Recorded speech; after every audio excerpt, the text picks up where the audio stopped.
Bitcoin and the traditional markets are setting up for the mother of all squeezes. You can see this playing out in the charts, but unfortunately for the masses, they are waiting for that perfect opportunity to be getting into the market. Today's video, let's have a look at how this mother of all squeezes is playing out as we speak on the short term and the long term timeframes. We've literally just seen Bitcoin pop from that mid $26,000 region up to the mid $27,000 region. What does it mean for those that are waiting for the market to dump? And what does it mean for those who are already in their positions and waiting for it to pump? Make sure you hit that like and subscribe. And if you want to go that extra mile, share it with a friend. That's the best way to help out and support the channel, sharing the content. All right, guys, let's start with the BTC chart, the short term here, as we just see it pop off. What we want to see is just the hourly time frame here, and there is your short term pop. We've gone from this mid 26,000s at the low just in the last 27 hours or so, and now we've popped up to the mid 27,000. So the mid 26.5 to the mid 27.5. This basically forms as the market drops off in volatility. You can see here that you've got the volume dropping off, as we can see through this period here. It's basically the point where traders, depending on their time frames, it could be short term, it could be long term, they're just looking to see where is the supply coming into the market, or the demand from the bottom and the supply from the top, basically pushing that price up, how much selling is going on at the top, which then pushes the price back down. And then when you get to these lower points in the market, how much demand is coming back in? Where are the buyers stepping in? Are they stepping in at higher and higher and higher prices, and eventually that leads to that pop to the upside? Or are they stepping in at to dump on the market at lower and lower prices, which leads to that quick drop to the downside? So that's what we're seeing on the short term. We also see it on the 4 hour. You can see it just popped out here. Again, another short term chart with some volume increasing on the pop, which is a good sign. Next, what you want to see are the closes. So we just want to see the closes come back above the key resistance levels. So far, the short term, it's working out all right. We're only a couple of bars in, and this is only a 4 hour chart. So next levels we want to see are above the previous resistance levels, somewhere around that mid $27,000. But more importantly, we want to step it back to something more macro. Next up is the daily chart. So we're working our way up to bigger time frames here, which give us bigger signals. If we see something on a 1 hour or a 4 hour, it's only going to be a short-term move. It's not going to call the end of a move unless we see bigger cycles, bigger time frames turning. So in terms of the daily chart, we have a $28,000 level for the bulls. As for the bears, they want to see it get rejected at around 28K and then come back down quite quickly and break all of these support levels that are sitting at around $26,500. The current low, 25,800. So they basically want to see this breakdown so they can get that quick dump past 24K and hope for the best at getting that 19.5K. Hope to see the market go under 20K. At this stage, it doesn't look very likely that Bitcoin is going to go back under $20,000. Looks very unlikely. And at the moment, if this trend continues with these higher lows forming and the breaking of higher highs, this level under $27,000 may become the level that I pointed out here, under 22,000, as a good buying opportunity, which potentially was missed by those again. You may have recalled that I've posted many times about $22,000 as being a good buying zone. We only saw it briefly in February. We saw it again very briefly in March when the banking crisis happened. And then from that point, the market skyrocketed. So again, maybe 27,000 or prices under 27,000 is turning out to be that good buying opportunity that basically the investors are finding. They're seeing anything under 27,000 is a pretty good opportunity. So that's the short term. You can see the volume coming out of the market while we consolidate at these higher prices compared to where we were at the beginning of the year. This leads many to fear that this is a dropping volume push to the upside. Basically, you're seeing the volume drop as we move up. But I think it's important to note out where we currently sit in the market. So let's have a look back in history and look at these squeezes occur. We've got squeezes to the upside, we've got squeezes to the downside, and look at how the volume occurs on the bigger time frame. So looking at the monthly chart right now on our liquid index, basically a combination of all of the data that's out there to give us a BTC chart, our Bitcoin chart that covers all of the exchanges. So you have to look at this in terms of what has happened previously.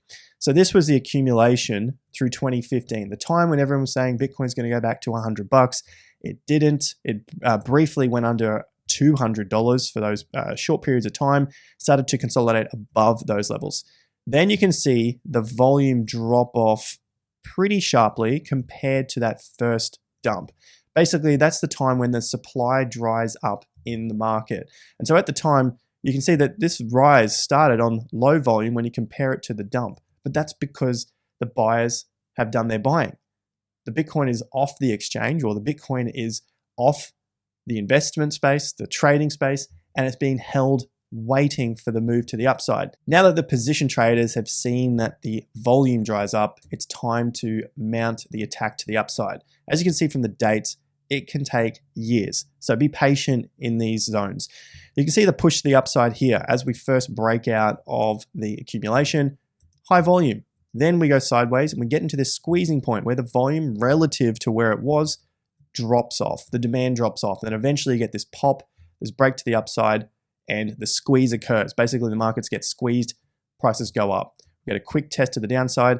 You can see the volume drop off again. Market is climbing. So that's something that always comes up at the moment.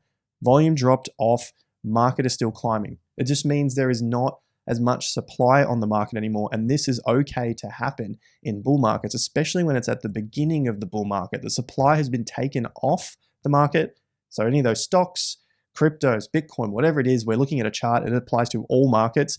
Supply is off, markets are climbing. That's a good sign early on. All right, so then we start to see the pops time and time again, and this is basically part of the retail buying in.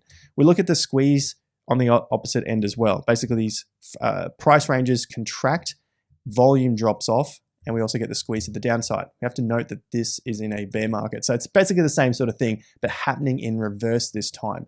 There's just no one coming into the market to be buying up the Bitcoin in this case, and then you start to see the market collapse and break down significant support levels. Volume comes in, demand comes in, holds the price up. Same sort of thing again, volume dropping off. That's at a time where the market is consolidating. We've looked at these zones in yesterday's video, looking at these zones as being basically times where the market is consolidating and looking to move to the next stage of the cycle. So we get that squeeze again, volume drop off, check out the squeeze, it's rising here, but we're getting little pops to the upside, and then eventually you get the breakouts on increased volume compared to where it was previously. Coming forward to today, you can see huge volume at these lows. You can see a breakout volume here in March, and now we have volume dropping off. Probably, not confirmed, but probably because we're in some sort of zone like this, where we're just waiting for all of the demand to dry up, because we still have a lot of bears expecting further downside and waiting for this huge collapse to come into the market. But probably we're seeing that demand continue to dry up. And when that happens, then you start to see those squeezes and those push to the upside with those breakouts like we have done in the past in those bull markets. So that's a detailed look at the volume. I'm going to do more about this on the channel, so make sure you have subscribed and like the content up. Now, a quick shout out to our channel sponsors, Bybit, BitGet, and Swyftx. There's still plenty of sign-up bonuses at this time in the market. Plus, if you get on with these links, you have the opportunity to be working with us in our free trading workshop. So use these links down below, sign up, get your exchanges, use BitGet at the moment because there is no KYC if you want exchanges like that. And that then gives you the opportunity to work with us in our free trading workshops. That stuff is coming up. And if you're an Aussie, you just want to do some spot trading, now that Binance has blocked their fiat on-ramp and off-ramp gateways with banks, check out Swyftx at the moment. There's a triple sign-up bonus, $30 of BTC until the end of this week. These were some of those levels that I talked about on Twitter. So again, if you're in the description section, go and follow me on Twitter. Don't use those other accounts out there that are all impersonating. I talk specifically about these levels and why I'm looking at these levels. Like I showed here, those levels between $25,000 and around $27,000 for specific reasons as to how this market will unfold. So check that out over there. This leads us to the traditional markets. So what is going on over there? Because we're seeing prices rise. We're seeing squeezes happen in the traditional markets as well. This time we're seeing it in the tech sector. We're seeing breakouts into new highs, cluster of multi-year highs and a breakout. So this is the tech sector versus the SP 500 ratio. So it was a cluster of multi-year lows, and now we're obviously seeing the tech sector push to the upside. We're seeing plenty of stocks going absolutely nuts. You've got Apple, Microsoft, Nvidia, Amazon. Meta has also passed $250 a share again, basically pushing up pretty high over the last 24 hours. You've got Google, Tesla, and the list goes on. Tech sector is pumping pretty hard, but remember in 2022, it did come down a lot more than the S&P. So provided people were buying up at these lows, as we've been talking about why these were the specific lows in June and October, and then we were noticing a December low come in, and then the big one here in March. Provided they're buying up here, then they're going to have better returns through the upside. So it looks like it's high risk at these lows, but as you see the market push to the upside, in fact, it becomes the lowest risk time to be buying. Of course, you have to have some insight as to what bias you think the market is heading in, which direction you believe the market is heading in. And that's, of course, what we cover with our members and, of course, here on the channel as well, looking at the macro cycle. As for the macro cycle, we are seeing the tech sector also pop off. I drew this on the chart just a couple of weeks ago, and it was said that this was a rising wedge. Yes, in fact, a rising wedge. Basically, you can see the wedge pattern here. You don't need to be a professional technical analyst to see that. You can see the wedge coming together, and typically it's a bearish signal. This is typically a bearish signal because basically with the rising wedge, you can see the range is getting smaller, and normally it breaks to the downside and tests some of those lower prices. In this case, we've had a squeeze and a pretty decent pop to the upside, this time taking out the 50%. So that's that major critical level between the top of the range and the bottom of the range. It's a macro range. Remember, this is the bear market over 10 months from the all-time high to the October low, and it's broken past the 50% level. It's also broken past a key monthly swing top, so a key top here in the market. That was back in August. So it's broken past that level and is looking to, at least in the short term, just get a little bit of a consolidation going on here, because we can't go up at this pace forever. So now to the Nasdaq versus the S&P. Which one has the better returns, and why are we watching this? What's important about this particular chart? Typically, the Nasdaq has outperformed the S&P. The tech sector is outperforming the S&P. There are periods in time where the S&P outperforms, but when we get that push on to the tech sector, then you probably want to be in tech because there's going to be bigger returns. So we look at this. And of course, when we look at Bitcoin, it's obviously in the tech sector. So potentially we're going to get some bigger returns out of Bitcoin and cryptocurrencies as well. So taking a look at this particular chart here, so it's the S&P against Nasdaq. You can see that these periods in the box, they were the better times to be in the S&P. Not many of them really occurred. You could probably throw a couple of these in too, but you're really going to have to spin or pivot from being in the Nasdaq to the S&P rather quickly and be able to catch those lows. So over the long haul, it's pretty much paid dividends to be in the tech sector rather than the S&P.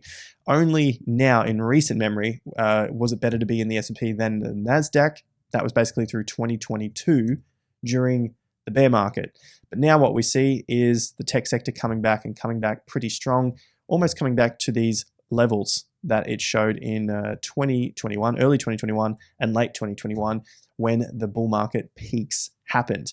This would probably look a little better at it on an inverted chart. So this is now the best times to be in the Nasdaq, the worst times to be in the Nasdaq, and it looks similar to the Nasdaq chart itself. Basically, the dot-com boom and the rest of the history, basically the move to the upside throughout that huge bull market after 2008, 2009 financial collapse, which was right through here. And you can see the Nasdaq has just outperformed the SP 500. Is it going to continue? Looking at the chart, you can see that it is basically heading up and heading up in a pretty fast way. You get a breakout of these highs, then that is going to mean that the Nasdaq is still outperforming the S&P. Other markets that are outperforming the US are the major markets of Europe. This has been something that I also post a lot about on Twitter. Why does this even matter? It's the rest of the world. Everyone is trading with each other. This is global trade. The German market hit a new all-time high last week. It hit a new all-time high last week in the midst of all of the bearish news, of all of the narratives that are telling us the world must implode and collapse. I'm just bringing you the facts from on the charts to hopefully not make you feel as fearful as what many of the commentators, the analysts, the macro analysts, the hedge funds, talking heads on the news, the people in the street telling us how bad things are. Potentially they are that bad in the areas that you might be living. However, all we're here to do is trade the market to make money from the markets. You're on an investment channel after all, not a self-help line trying to figure out how best to, work out the problems in the world. We're here as investors, all right? That's our one main purpose. And these markets are heading to new all-time highs. Germany just did it. We've looked at France in the last several weeks. Also, that's a new all-time high territory. Now it's sitting in new all-time high territory. This, of course, is with one of their major stocks, Louis Vuitton, Moët Hennessy. That is a new all-time high territory as well. Luxury goods are being bought up. People are wondering, how is this even possible? How is luxury goods being bought up? Think about China. Just came out of lockdown end of 2022. There's a lot of money there. They want to go and show off their wealth. They want to go and buy up these bags and sunnies and shoes and everything else, and it is pushing up these markets to new highs. And that's basically only just started. They only got out of lockdown last year. We often forget that there are other countries in the world that are part of global trade. Particularly in America, they kind of just look at their own market, but everything else is going up, and you can see the squeeze also happening in the US market, the SP 500. It's lagging a little bit compared to the rest of the world, but the trend is still there. There are your higher lows. There are your tops. The market is basically coming to those tops and attempting to break out through those tops. You can see it happening piece by piece by piece, getting higher and higher, closing at new higher prices for 2023. This doesn't happen in bear markets. On top of that, we have our real estate cycle. This is the mother of all cycles. We are in the midst of the second expansion. I'll cover this in more detail in future videos, but if you're just joining us for the first time, let us know. Hit that like button, share it with a friend, drop your emojis down below with the up chart or bull, and we'll cover this in future videos as well, because we still have a few more years to go for these good times in the markets, not necessarily in the economy, not necessarily in the average American Joe's life, but we're looking at the markets here, looking at our Bitcoins, looking at our Nasdaq and S&P stocks, and of course, real estate as well. These markets are all pushing to new all-time highs, even on the back of some pretty poor earning performances like we've seen with D.R. Horton of late. This is the biggest home builder in America, pushing to, you guessed it, new all-time high prices. And this has in the past led the cycle. I'm going to cover this again in more details. You can see the lows here. You can see this major support level that it's bouncing on. This is macro stuff. This is so unreal to see happening in real time as the markets continue to climb, in many cases, to new all-time high prices in the midst of some of the worst economic information data that we see coming out. At the end of the day, we're here to trade the markets. We're not trading the economy. Guys, share this with a friend, like and subscribe. We'll be back with heaps more macro cycle information for you at home. See you at the next one. Until then, take care and peace out.